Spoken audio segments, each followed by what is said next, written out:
Berkah dalam.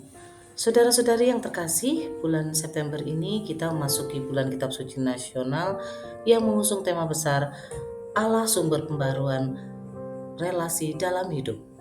Namun sebelum kita memperbarui relasi dengan orang lain, keluarga, atau bahkan dengan Allah, ada satu relasi yang seringkali terlupakan, yaitu dengan diri sendiri.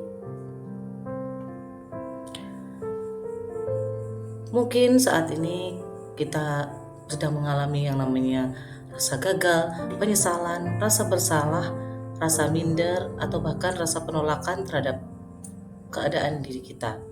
Kok bisa sih aku bikin kesalahan fatal kayak gini? Kok aku bodoh sekali ya? Kenapa kok keadaanku seperti ini? Dan banyak lagi suara-suara hati yang mengusik di hati dan pikiran kita.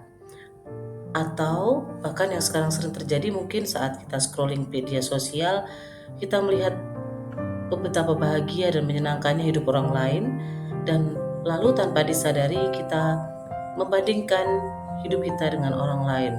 Kok enak ya dia, kok begini ya saya. Kita mungkin sedang terjebak dalam kegagalan kita di masa lalu, atau kita mungkin punya luka batin, atau suara hati yang penuh dengan tuduhan yang mengucilkan diri kita.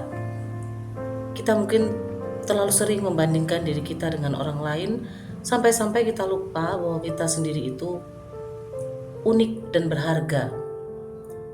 Nah, di saat-saat seperti itu, tanpa kita sadari, relasi kita dengan diri kita sendiri menjadi rusak.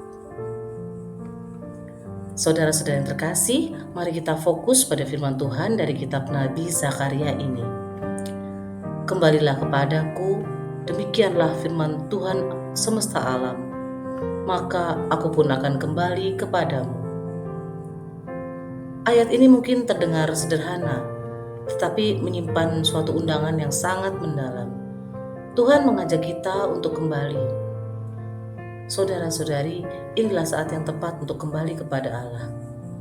Tuhan telah mengingatkan, kembalilah kepadaku. Artinya kita benar-benar sedang ditunggu dan diajak belajar untuk menerima diri kita, untuk mengampuni diri kita sendiri, untuk menyadari bahwa kita semua ini berharga di matanya. Mengapa ini semua penting? Mengapa kita harus punya relasi yang baik dengan diri kita sendiri? Karena jika kita tidak berdamai dengan diri kita sendiri, maka akan sulit bagi kita untuk berdamai dengan orang lain.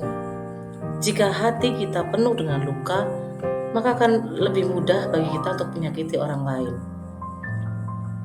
Dan bila kita tidak menghargai diri kita sendiri, maka kita pun akan kesulitan untuk menghargai orang lain. Relasi yang sehat dengan diri sendiri menjadi dasar bagi relasi yang sehat dengan sesama. Lalu bagaimana saya bisa memperbaikinya? Ya, pertama kita harus berani untuk berhenti menyalahkan diri dan mulai belajar untuk bersyukur atas segala sesuatu yang terjadi pada diri kita. Kedua, kita mengampuni diri kita sendiri dari kegagalan masa lalu mungkin, dari segala kekurangan kita, sebab Allah pun sudah mengampuni kita. Dan yang ketiga, kita memberi ruang bagi diri kita untuk bertumbuh.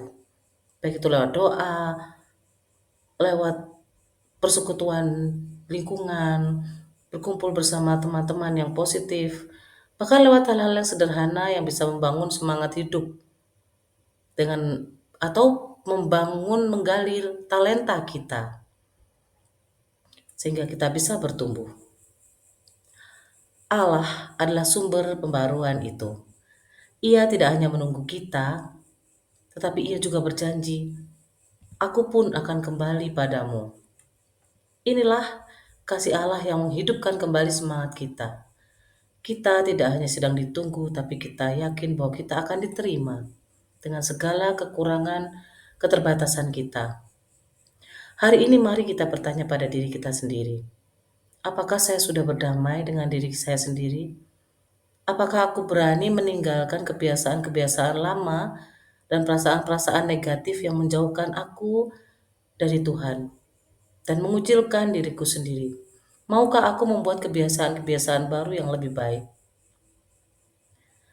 Saudara-saudari, Mari kita membuka hati untuk Allah yang setia. Biarkan Allah bekerja dalam diri kita. Dengarkan panggilannya untuk kita bisa memperbaiki relasi kita dengan diri kita sendiri. Sehingga dengan demikian kita mampu melangkah dengan rasa damai, penuh harapan, dan siap membangun relasi yang lebih indah dengan sesama dan dengan Tuhan. Tuhan memberkati.